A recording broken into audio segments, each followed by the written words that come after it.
Hey guys, it's me CriticalCubing, and Patrick Ponce has recently set a new world record single with an updated time of 4.69 seconds. Today we shall see what we can learn from his world record solve. The scramble is the same scramble as the one that Patrick got, and before I even start this reconstruction, I want to say that the thing that you can learn from Patrick Ponce is definitely be color neutral. Patrick Ponce has always been a dual color neutral solver. He used to solve on the blue cross or the green cross, and he recently became color neutral after World Championship 2017. For this scramble, if he was not color neutral, the solve would have been different, and this may or may not be a world record solve with a different dual color neutral solution. But since he opted for full color neutrality, it gave him the world record solve. Without further ado, let's get started. In the scramble, Patrick did the yellow cross, and yellow cross has a pretty straightforward solution. The 4 cross pieces for yellow cross are in here, here, here, and here.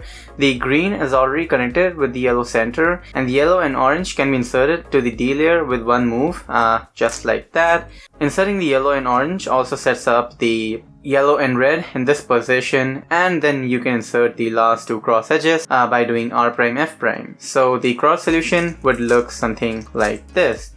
Pretty straightforward, pretty easy, pretty obvious as well, but Patrick did not do this solution. Instead of doing that solution, Patrick did the same solution, but he also influenced his first pair. With the normal solution that I showed you before, we did not do any influencing, but Patrick influenced his first pair, and this influencing part was the key to his world record. Yeah, Patrick, let's go! He held the cube like this with the yellow and orange cross edge on the D layer, and he inserted this green edge by doing a wide R prime. Doing that, he inserted 2 of his cross edges on the D layer. Now, instead of just doing a D prime and then inserting these 2 with an R prime F prime, Patrick here did a U and D prime together, so that once he inserts this blue piece with the R prime and once he inserts this red piece with the F prime, his first pair will be made up in here, and this needs to be inserted at the back, and this is also a good F12 pair, so he does not need to do any rotations for inserting this pair at the back.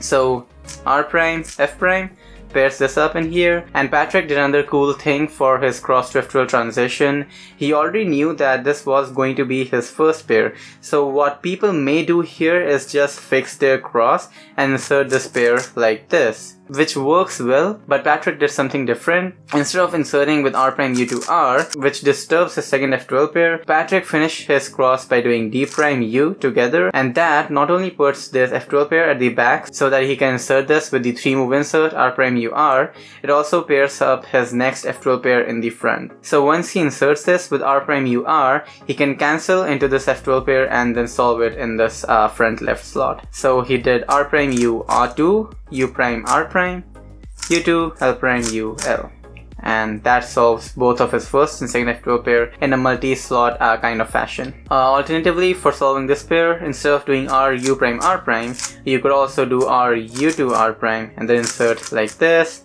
Both are viable options, but Patrick did R U prime R prime and then insert it with L moves just like that. Once his first and second F12 pair was done, Patrick had 2 remaining pairs that needed to be solved, and these pairs were this one and this one.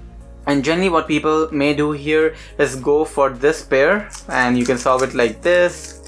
And luckily enough, that also pairs this up at the back, and then you can insert it like this. However, as a general rule of thumb, you want to solve your back F12 slots first instead of solving your front F12 slots first. And doing so in a normal CFOP solve, you also save a couple of rotations when you prioritize solving back F12 slots first instead of solving the front F12 slots first. So in this scenario, instead of opting for solving this F12 pair, which solves it in the front slot, Patrick instead started solving this F12 pair, which solves it at the back slot, and this was the right decision. These 2 F12 pairs can be set up into a 3 move insert by doing U prime, R U prime R prime, and then this is the 3 move setup, R U R prime setup, but it needs to be solved at the back.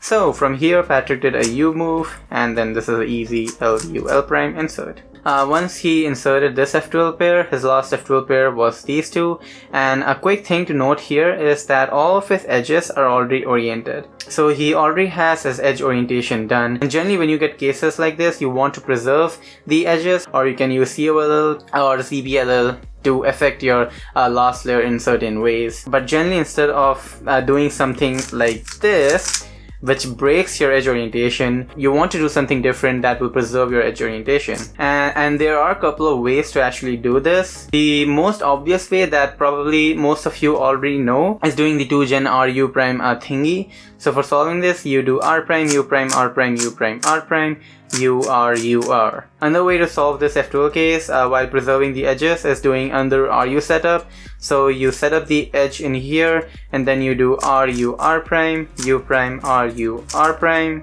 U2, RU prime, R prime, U, R, U prime, R prime. Now that is quite long, and using the previous R prime U prime case that I showed would be the better option. However, there's another way to solve this case, and this is what Patrick did. Instead of doing the RU alternatives, he set up this edge at the back in here and solved this case by doing FRU moves. He started by doing F prime, which sets this up into a 3-move insert RU R prime, and you do the same thing, you insert this with RU R prime, but now you see that your cross is all messed up and you rectify that. So you insert your cross back in by doing U prime, R prime FR, and doing so your F12 case is also solved and you also don't mess up your cross that way.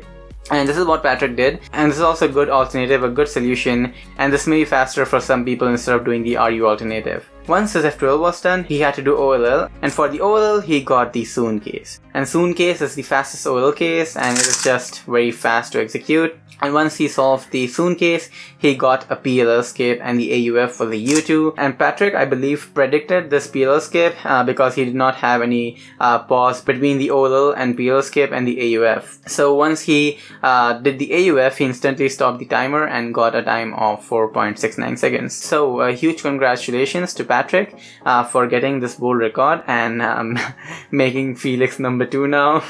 Oh, Feliks is number 2 now!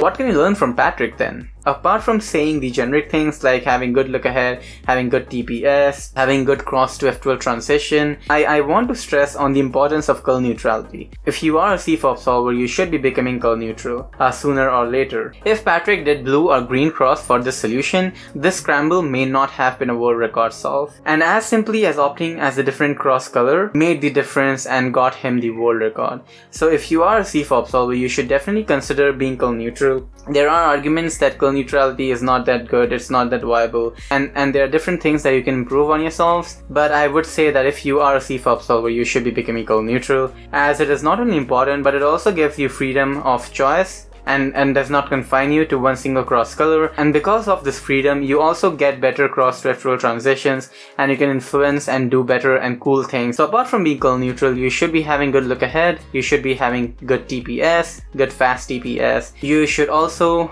be having flawless cross to F12 transition. Patrick had 0 pause when transitioning from cross to F12, and that is how it should be.